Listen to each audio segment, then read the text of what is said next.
and who should cross the line into where we lived and cross the line into where they lived, you see. And I must say there were many times when I had to go on an errand that I skirted certain areas of the town. If he were still with us and repeated those same words, I wouldn't hesitate for a second. That's just the kind of man he was. For decades, the world believed one thing about Frank Sinatra and Elvis Presley, that the two titans of American music never truly saw eye to eye. Whispers echoed through the halls of gossip and tabloids, but Sinatra kept his cards close to his chest, until the day after Elvis died. Then everything changed. What Sinatra said on stage that night didn't just surprise fans, it shattered every assumption they ever made. This wasn't rehearsed, it wasn't scripted, and it happened in front of a stunned live audience, less than 24 hours after the world lost the king of rock and roll. To understand what led up to that night, we need to go back. The late 1950s wasn't just a shift in sound. It was a cultural earthquake. American youth were dancing like they'd just been set free. The air was electric, and the music? Wild, new, and unlike anything their parents could handle. Rock and roll had crashed the party, and no one represented the old guard more than Frank Sinatra. For years, he reigned supreme. Slick suits, romantic ballads, a swagger that made him a legend. He wasn't just a singer, he was the face of refined America. A man who could fill concert halls and movie theaters in the same breath. But then, almost out of nowhere, came a 21-year-old from Tupelo, Mississippi, who turned everything upside down. Elvis Presley. With a look that ignited headlines and a sound that shook the establishment, he wasn't just performing, he was leading a revolution. Teens screamed, parents panicked, preachers warned, but nothing could stop him. By the late 1950s, Elvis wasn't just popular, he was everywhere. From radio to magazine covers, he was rewriting the rules of stardom. And suddenly, the old world and the new were staring each other down. Where Sinatra crooned with poise, Elvis shouted with passion. Where Frank held a glass of bourbon under dim nightclub lights, Elvis lit up the stage in rhinestones. One embodied elegance, the other raw energy. And as the spotlight began to shift, the public asked the question no one could ignore. Was this the changing of the guard? The media certainly thought so. They spun it into a cultural brawl. Sinatra, the polished icon, versus Elvis, the untamed heartthrob. Commentators loved the drama. Could Sinatra survive the rock and roll storm? They asked. It wasn't just about music anymore. It was about what America was becoming. To many young fans, Elvis symbolized freedom, rebellion, and something dangerously exciting. For the older generation, Sinatra was the last symbol of class, of structure, of a world they didn't want to lose. Even behind the curtain, the business was shifting. Record labels pivoted to serve youth. Radio shows dropped crooners for guitar-driven chaos. Even the venues changed. The industry was no longer run by jazz impresarios. It now belonged to teenagers. And while Sinatra kept his silence, the tension built. Everyone wondered, what does Frank really think about this rock and roll phenomenon? Was he insulted? Nervous? Was there bitterness behind the tuxedo? Then came the blow. In 1957, Sinatra penned an opinion piece for a French publication, and he didn't hold back. He described rock and roll as ugly, vile, undisciplined noise. A grotesque fad with no place in proper music. He called it a rancid-smelling aphrodisiac, dripping with disdain for a sound he clearly didn't recognize as art. Though he never mentioned Elvis by name, no one was fooled. Everyone knew who he was targeting. The response was immediate. Fans who had just fallen in love with Elvis's fiery voice and magnetic moves felt personally attacked. It wasn't just a critique. It felt like a generational dismissal, and some wondered if this was more than just musical snobbery. Was this jealousy masked as critique? Was Sinatra defending his throne from the storm Elvis had stirred? The tabloids pounced. Headlines screamed of a brewing rivalry. Sinatra fears Elvis takeover. Frank's fury at rock and roll. The contrast between the two wasn't just sonic, it was personal. Sinatra represented control, craftsmanship, and careful branding. Elvis was instinct, sweat, and spectacle. And slowly, the idea of a feud stopped being theory. It became gospel. But maybe there was more at play. For over a decade, Frank Sinatra wasn't just a musician. He was a gatekeeper of taste. His voice shaped a nation's mood. His charm influenced presidents and mobsters alike. And suddenly, here was a boy, barely in his 20s, hijacking that spotlight with a guitar and a sneer. It wasn't just jarring, it was threatening. To men like Sinatra, Elvis didn't just disrupt, he symbolized loss of control. Of course, Frank wasn't alone. Many artists from his era felt the same. The post-war calm was being shattered by something louder and less predictable. For them, Elvis was more than a performer. He was a warning shot. Their world, their rhythm, their rules, all under threat.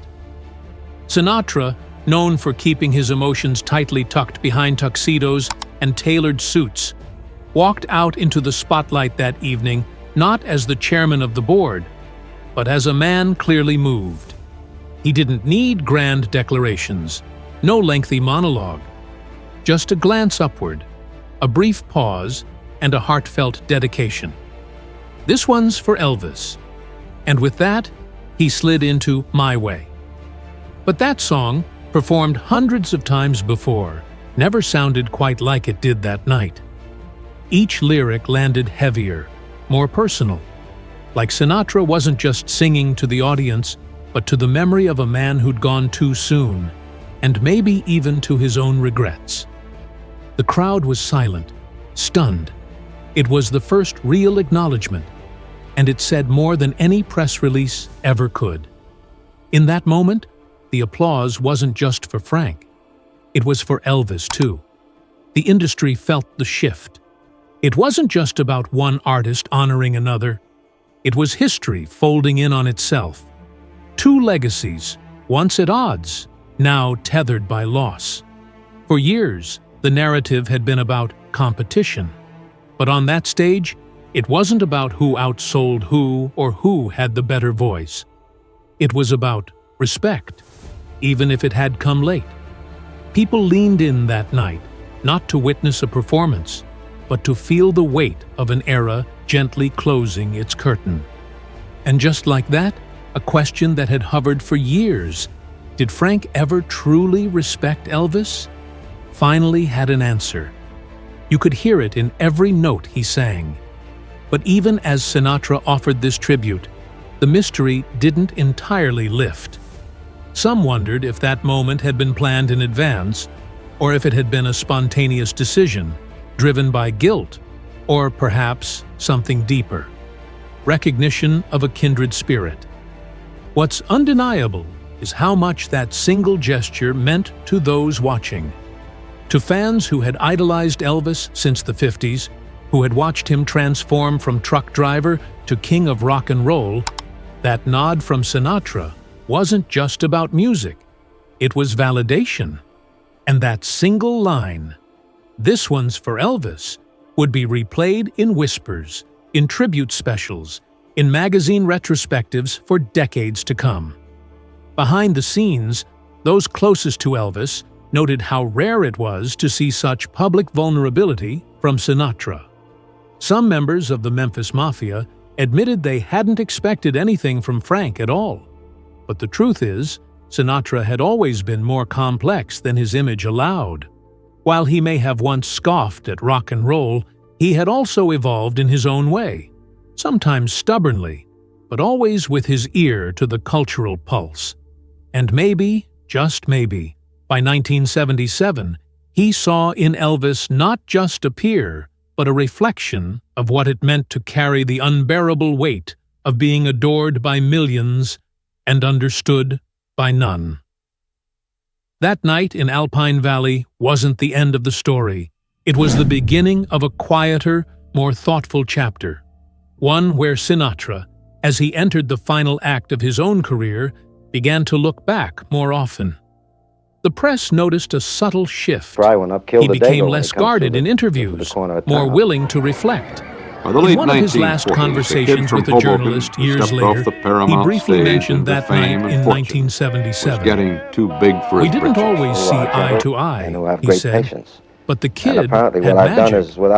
That single sentence became a touchstone, a window into a man who had once mocked a new generation, only to later honor its brightest flame. And yet, the story wasn't just about two men. It was about what they represented. Old guard and new wave, big band and rockabilly, tuxedo and leather jacket. For so long, they'd stood as opposites in the public imagination. But when one fell, the other stepped forward, not to gloat, not to reclaim space, but to salute. And maybe that's what made it so powerful. Because when you peel away the glamour, the suits, the stage lights, what you're left with is something deeply human. The struggle to evolve, to forgive, to honor those we once misunderstood. What people remember most about that performance isn't the technical precision or the smoothness of the notes. It's the silence before it started, the breath Sinatra took, the weight of what wasn't said. And that's the part fans still talk about. Because sometimes, the loudest moments in history are the ones whispered between the lines. The emotional undercurrent of that tribute changed how fans viewed their entire history. No longer just competitors, no longer just co-stars on a shaky television special, but two icons linked by destiny, talent, and the lonely heights of fame. Decades later, that bond still echoes. On the anniversaries of Elvis's death, clips from that 1960 special and that 1977 performance are played back-to-back on YouTube, television, and social media. People comment not just on the music, but on the story, the evolution from rivalry to reverence. And in those comments, one thing becomes clear. The public never really wanted them to be enemies. They wanted reconciliation. They wanted to believe that at some point, behind all the glitz and grudges, there was mutual admiration. And maybe they got their wish. Maybe not all stories need to end with a dramatic embrace or a written apology. Sometimes, a single line under the spotlight is enough. Sinatra's "This One's for Elvis" did what 1,000 interviews never could. It closed a chapter. It gave fans a resolution they didn't know they needed. And it reminded the world that even legends, behind the myth and media, are just men learning to live with the weight of what they've said, what they've done, and what they've lost. That night wasn't supposed to end in tears. It began like any other concert. Lights dimmed, instruments tuned, anticipation thick in the air. But when Frank Sinatra stepped into the spotlight, there was something different in his walk, something heavier in his eyes. Then, just as the orchestra settled into its rhythm, he halted. The crowd hushed. Without a script, without rehearsal, Sinatra took a breath and said words no one expected. "There's been a death in the family." No gimmick, no PR move, just raw, quiet truth. And in that instant, the air shifted. The name he spoke next stunned everyone. Elvis Presley. A gasp swept the audience, a sound more powerful than any song. Sinatra, who had remained tight-lipped about Elvis for years, was now peeling back a truth no one saw coming. Not the tabloids, not the fans, not even his closest friends. "Elvis was one of the kindest, sweetest, most decent men I've ever known," he said. It wasn't performance. it was pain. The room fell into an emotional stillness, like history was rewriting itself in real time.